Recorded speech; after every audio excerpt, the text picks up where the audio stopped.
Hello and welcome to the fourth edition of the Ohav featured member video series. Today I'm with Amy and Stephen Harris. How are you guys doing today? Great. Doing great, thanks. Thanks for having us. Yeah, great. Thank you so much. Of course, guys. So let's kick it off. You guys are relatively new to our community, having joined 6 years ago. So what brought you guys to Ohav, and what's your favorite part about being Ohav members? So even though we've joined in 2015, we were coming from Brooklyn for Hebrew school since 2009. So we actually started up around Rabbi Wolberg's last year here. And it's just been an amazing experience with Ohav all along. We got introduced to the Hebrew school through a friend. We couldn't find the Hebrew school that we were looking for and where we were living in Brooklyn. So basically we met with Dr. Isaacs and he sold us. And so we went back to our family. We told them how great this Hebrew school is and what should we do. And Stephen's father said, I'll take once a week to drive back and forth. And my mom also volunteered to go once a week. And then we also did once a week. So we got them here 3 times a week. From and then we met with obviously Rabbi Eden when he took over, and he really got to know the kids very well through the Hebrew school when he took over the Hebrew school. And it was always, oh, when you're moving, and all of a sudden we moved, and it was now instead of just being part of the Hebrew school, because we would come to events at Ohav all the time, we were now then members at Ohav. So, and I would just say that probably our best moment at Ohav, or one of our favorite moments at Ohav, was probably watching Jonathan and Sean both have their bar mitzvahs. Being part of the community and having them be part of it. And, you can see the growth of being part of the community from Jonathan to Sean. Jonathan was more like a year after we joined, a year and a half after we joined. And then Sean, in January of last year.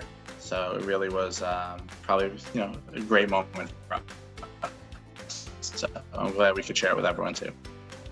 That's really incredible dedication. And speaking of that, you guys even started your own club here at Ohav Shalom, the Kindness and Connection Club. Tell me a little bit about that process and what happened in the end. Sure. So the Kindness and Connection Club, or the KCC, it started out when we had the pandemic started, everything shut down. We didn't know how we would keep in touch with anybody. And with all quarantines, you're very isolated. And it just became a matter of what can we do to help the community, our communal family, to stay connected as one Ohav.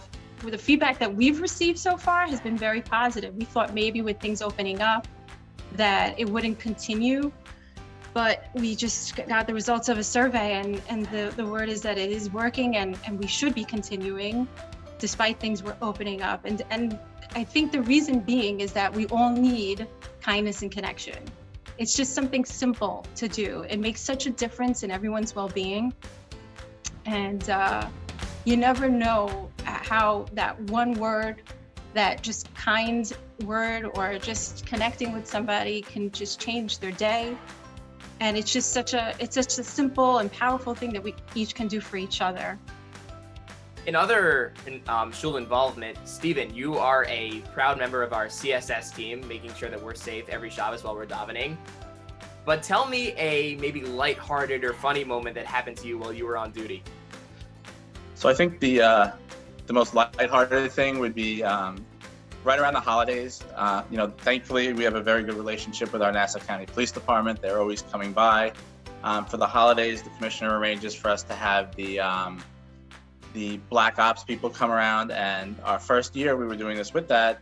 The Black Ops people were coming around. All of a sudden, this big Hyundai minivan beat up pulls up to Ohav on the side, where you're not supposed to park, where you come in. And, we're on staff and everything. And all of a sudden, these 4 people come out in these full, Black Ops garb with guns and everything ablaze, in their arms, ready to, and all they wanted to do was talk. So, but it was like, wow, our Nassau County Police Department and their undercover car is a Hyundai minivan. So that incident probably spooked you a little bit, no? It was a little freaky at first, and at least we knew the next time that, this beat up car came up that, it could be them, so. So Stephen, for work, you actually work as a college guidance counselor. and with family members who are trying to get into college this year, I know how hard the college process was this year. How many angry emails did you get from parents, and how would you have responded? So thankfully, being a parent myself this year with a senior, my senior got good advice and got into the right program. So the angry emails for me, there weren't as much because, my role as a guidance counselor is to make sure it's the right fit. If you're applying to a program, you apply to the program with the right fit, then you have more of a chance to get in.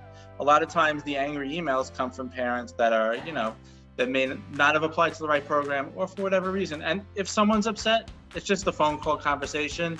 And, the idea is really what's the right fit? Let's find it out where you did get in, because it's not the college that didn't want you that's important. It's the college that does want you that's important. So that's the most important thing. I'm sure as a student in Maryland, it's the right fit for you to be there. So, and I think that's what the biggest, thing about my job is. And it's most satisfaction when we see the people getting in. So as you mentioned before, we're sort of starting to see the light at the end of the tunnel with regard to the pandemic, and people are starting to come back to school. So that's really nice to see. What are you guys looking forward to as we start to head out of the COVID-19 pandemic? For me, I'm just looking forward to seeing familiar faces. Yes, with masks, but still seeing people in person, it's wonderful. I've been there for the last few Shabbats right now, and it's just it's like the old way, but not. Obviously, it's not, but it's just like you're coming home. So it's really a nice feeling. So I would say that same thing. Being on CSS, I will tell you that all the work that went into the high holidays, the amount of people we had there. I know it wasn't everybody, but it was a full house based, outside, inside. And you can just see the people's look when they got there. Oh, I haven't seen you in a while. I'm coming for this. I may not come back in another week or so, but I came back once. I got to see everybody. I got to see a feel of how the shul's running. Because yes, you could see on Zoom and everything, but really it's coming down and seeing everybody and seeing the joy that the people have to be davening in shul. Now that we've moved back into the sanctuary, it's not so much in the ballroom, but you do have an opportunity for social distancing. There's plenty of room in there. There's ventilation. We have the doors open, and our air conditioner will be working, and it's just it's a great place to go. It's a great place to feel like family. And, as one of the, having our bar mitzvah for Sean there, we got to see everybody. That was like one of the last few events. We're looking forward to having events like that where we can, celebrate as a community. I think that's like the rabbi's biggest thing. He always likes to celebrate as a community, and it's time to celebrate in person soon. So when it's safe. So thank you, Amy and Stephen, for another great episode of the Ohav Featured Member Series. Stay tuned next week for our next featured member. And for now, thank you guys for coming, and have a good week, guys. All right, Ben. Thank you. So Take much. care. You too. Bye-bye, everybody.